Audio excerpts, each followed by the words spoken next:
6 qism.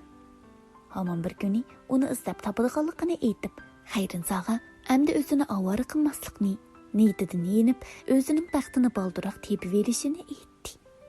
Rabqat ishdan tushib beka bo'lsa, Ayguzalni izlab turdi. U bozorlarni, do'konlarni oralaydi. Tamoqxonalarga kirganda kutkichi qizlarga zan solatdi. Kirganli yeridan uni surishti qiladi. Ammo u pechini biranik do'konlarga kirib boqmagan edi. Nimishqa kirib boqmaganligini o'zimi bilmaydi. Balkim ularning yuz ko'rishadigan vaqti texi kelmagandi. Yoki ular bir umr yuz ko'rishamaydigandi. Ayguzal turmush alakchiligida Rabqatni unutib qolayli degan edi. Bugungi ish uningga yana burunqi ishlarni bir qo'r aslatib o'tdi. U Rabqatning o'zini ta hozirgacha izlab yurayotganligini bilmaydi. Ayguzal o'zini sezmay uxlab qoldi. Bir chaqda uyg'onib qarab edi, allaqachon tong etib bo'pti. Lekin tong otsa-mu Ayguzalga baribir edi. U kundagidek aldirab jabdunib do'konga bormaydi. Shun u o'ngdasiga so'zilib yetib, bundan keyin qanday qilish to'g'risida o'ylandi. Zodi qanday qilish kerak? Bu shahardan ketsinmi yoki davomli mush shaharda turaverib boshqa ish qilsinmi? Rostini deganda, uning yurtga qaytqisi yo'q edi. U yurt qaysila u yerdagi o'zini qiynaydigan, azoblaydigan ishlar yodiga kelib elishi. Shu pastkash kishilar uningga yo'liqib qalb yig'risini totilishi mumkin. Undaqda u yana qayerni biladi? U bu shaharda turib bir necha yil bo'lib qoldi. Bu yerning alim-talmini odamlarni xiyli bilib qoldi. Yaxshi yomon odamlarga u hamma yerda bor. Har holda bu yerda yurtdagidek echinish chiqishlar yuz bermadi. Agar ustasining eri Akram uningga niyatini buzmagan bo'lsa, u balkim bir umr ustasi Parizat bilan amroq ot-singlardan bo'lishib, bir-biriga hamdam bo'lib o'tib kesdimi ketalaydi. Afsus. Hey, bo'ldilar. Bu hozir mumkin bo'lmaydigan ishlar-ku endi. Ayguzal yanılı mush yerda turib qilishni o'ylashdi. Undaqda endi ishni nerdan boshlash kerak? U yanıla tort, pechini baranik, har xil pishiriq yasaydigan ishni qilaverishni o'ylashdi. Chunki u bu hunarni pishiq egallab bo'lgan edi. U endi bir kimlarning qo'lida ishlamay, o'z oldiga do'kon ochishni o'ylashdi. Afsus, qo'lidagi pullarni hisoblab ko'rib edi. Bozorning avvat yeridan do'kon ochishga yetmay qoldi. Chunki do'kon sotib olish oson emas. Do'konning o'xshash ko'lamdagi puli uyning o'xshash ko'lamdagi pulini necha qatlaydi. Ijara oldi degan holatdami qo'lidagi pul do'kon ijarasiga yetsa-mu, do'kon ishchini bezashga, har xil uskunlarni kirgizishga yetmaydi. Undaqda mushundaq ya oldiga mangmay, ya kaniga yanmay turish kerakmi? Mush qo'runing sirtidagi do'konlardan birini ijara olsam, bu do'konlarning ijarasi azon. Qo'limdagi pul bahoda ketadi. Lekin tijorat deganda do'kon o'rni pek muhim. Agar do'kon o'rni yaxshi bo'lmasa, har qancha tirishsam-mu, tasmi g'altaki chiqib qoladigan ish bu. Hey, qandoqmi qilaman endi? Ajab beshim qota desa.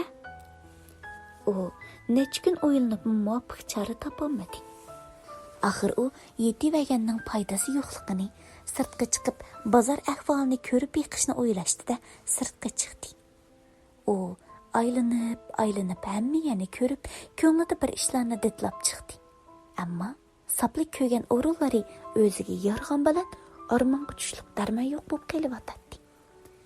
U mushundaq aylanib yurib, bara oyna o'tkazibdi. O'zining ishtisi qilib qoldi. Bir kuni u bir tomoqxonadan tomoq yeb chiqib, yana ko'chalarni oralayotdi. Tuyuqsiz orqa tarafida bir qizning "Voyjon" degan ovozini anglab qoldi. Chiroyidan qarmaqali hukumat xizmatchilariga o'xshab ketadigan bir qizning yiqilib yerda yotganligini ko'rdi.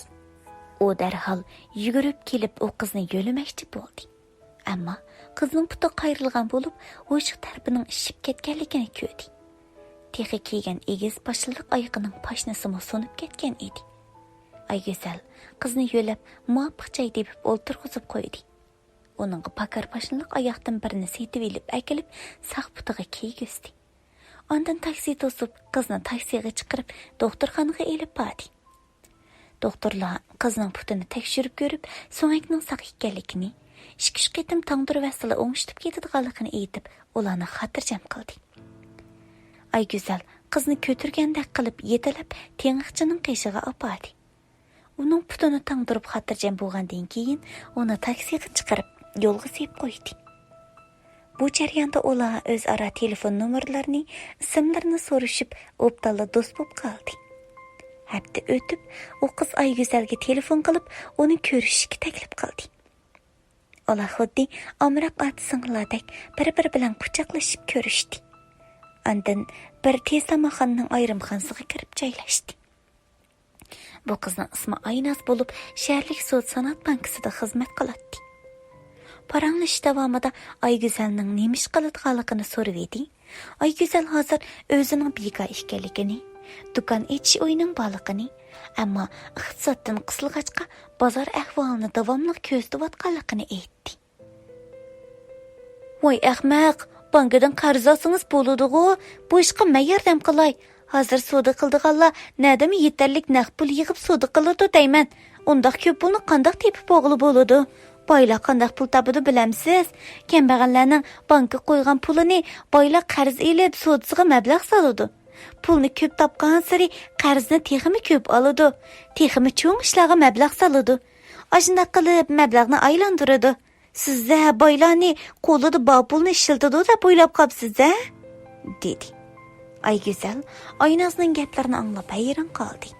Ham o'zining bu ishni faqatla o'ylab boqmaganligidan sal xijil bo'lib qoldi. U Aynazga ayanchilik bilan qarab kulimsirab qo'ydi. Aynaz: "Qiynadanga Ayguzal, agar bozorning avod yeridan do'kon yeb olsangiz, do'koningizni yurishtirib, sag'an mablag'ingizni qaytarib kelishga ko'zingiz yetamdi."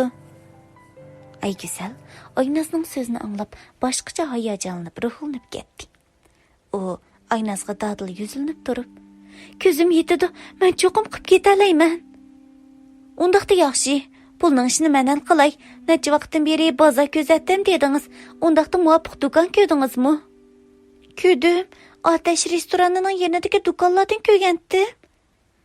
"Vah, tijoratga xili epingiz bor-ekan-jimi? Ajoyib epi bor-ya u." "Amsa chataq yo'q bo'ladi.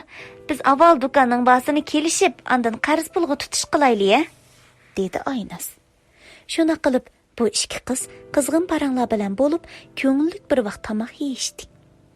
Bekor yurgan necha vaqtdan beri Ayguzal bugun bir og'ziga tetug'idek tomoq yedi. Chunki bugun u eng xushal bo'g'idek ishlarga yo'l qo'yatdi. Aynaz uningga yordamlashib, do'konning bahosini muvofiq o'qishib berdi. Ondan qarz ishlariga munosabatli ishlarda besib o'tadigan halqalarni bilgashga, Ayguzalning bu ishlardan boshdan oxir uningga yordam qilib, yuqori summada qarz bejarib berdi. Ular vaqtni so'zmayli ish boshlabdi. Do'konni bezash, uskuni kirgizish degandek ishlarga boshdan oxir degudek beshida turib yordamini ayamadi. Allohazal 4 oylarda do'koning bormi desa, bor degudek katta bir do'kon vujudga keldi. Ayguzalning xushliqida og'zi yumilib qoldi. U darhol ish boshlashni aytib edi. Aynaz uningga echilish murosimi o'tkazish taklifini berdi. "Buning nima zaruriyati bor?" dedi Ayguzal. "Ahmoq, do'konni hayvatlik yasab qo'ygan bilan kishilar bu do'konning ichidagi tatliqlarning ta'mini bilgicha, siz do'konda chivin ko'rib o'ltirib qolasiz.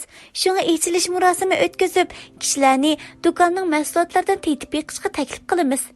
Albatta, buguni siz eng qaltis mahoratlaringizni ko'rsatib, kishilarning mayilligini, ta'm sezgisini qo'lga keltirishingiz kerak.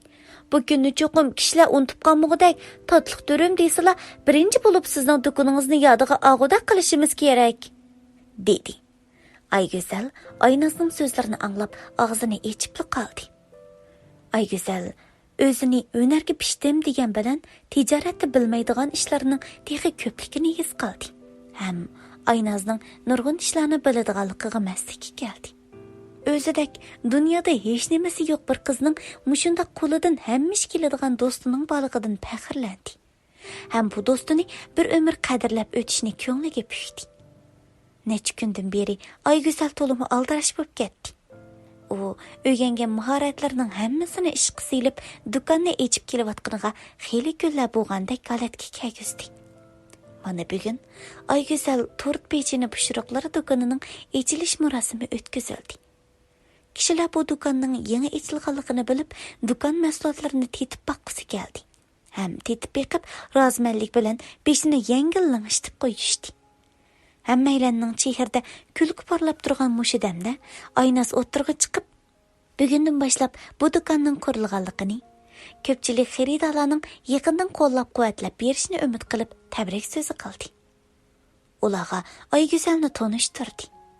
Kishilarning hammasi chiroyli Aygüzelni tanidi ham uni qo'llaydiganligini bildirib, qizg'in olqishlarni yang'irtishdi. Shu asnoda kishilar to'pi asta-asta yerilishga boshladi. Hammanglar hayronlik nasrini aqtirishdi. Kishilar to'pi orasidan bir eyiq chiqib kelyotdi. Eyiqning qo'lida yaqutdek julalinib turgan 99 tal atirgul o'ralgan bir dastugul turadi. Eyiq gulni akilib Aygüzelga berdi. Aygüzel gulni olaymi, olmaymi deb o'ylashib turib edi. Aynaz uningga gulni elishga ishorat qildi. Aygüzel gulni elib, eyiqchaqa hayronlik bilan qarab turib edi. Eyiq Aygüzelning oldida bir tizini yega dastib tizilib turib, yaqut ko'zlik o'zikdan birini uningga tanglab turdi. Kishilarmi bu g'alati ishdan hayron bo'lishib, yana nima ishlar yuz beradi deb qarab qilishdi. Bir chaqda Aynaz eyiqning yeniga kelib, uning beshidagi eyiq beshini elivatdi. Aygüzel ko'rdiki, uning oldida turgani Rabqat edi. Aynaz Aygüzelga: "Yenge, akamning talabiga ma'qul dang. Akamning o'zi sevgan odami bilan baxtli bo'lishiga yordam qiling", dedi. Kishilarmi chabak chelishib, Rabqatga madad berishdi. "Qabul qiling" degan ovozlar atrofni bir oldi. Xotima. Rabqat bilan Aygüzel to'y qilg'ilimi birdamda 5 yil bo'lib qoldi. Bu ikkisining o'g'li Shafqatmi 4 yoshga kirib qoldi. Aygüzel bo'lsa, ikkinchi farzandini yangish oldida turibdi.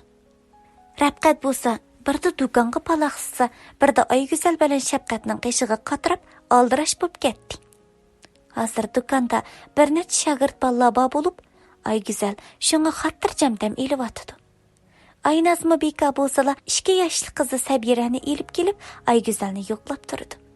Ba'zida aksiga yordamlashidi.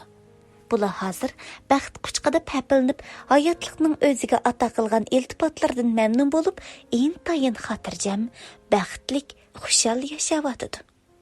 Balkim anglag'uchilar Rabqat qanday qilib Aygüzelni topdi deyishinglar mumkin. Aygüzel Aynazga uchirgan kuni Rabqat yana kundalik odati bo'yicha Aygüzelni izlab yurib, tasodifiy holda bir tomoqxonaning yo'lga qartilgan cho'ng aynak temidan Aygüzelning tomoq yeyotganligini ko'rib qoldi. Rabqat darhol singlisi Aynazga telefon qilib, o'zining Aygüzelni topganligini, darhol kelib o'ziga yordam qilishni o'tinadi. Aynazmi aksining Aygüzel deydigan bir qizning dardida sarang bo'lay deb qolganligini biladi. Shunga ushqandek yetib kelib, putini qasddan yarlandirib, Aygüzel bilan o'ngishliq tanishib oladi. Gerçi xeyli og'riq azobi tortib olgan bo'lsa-mu, ammo aksi uchun yanada xush bo'ladi. Qolgan ishlar anglag'uchilarga ayon. Keyingi yordamlar Rabqatning nazaridan xoli bo'lmadi albatta.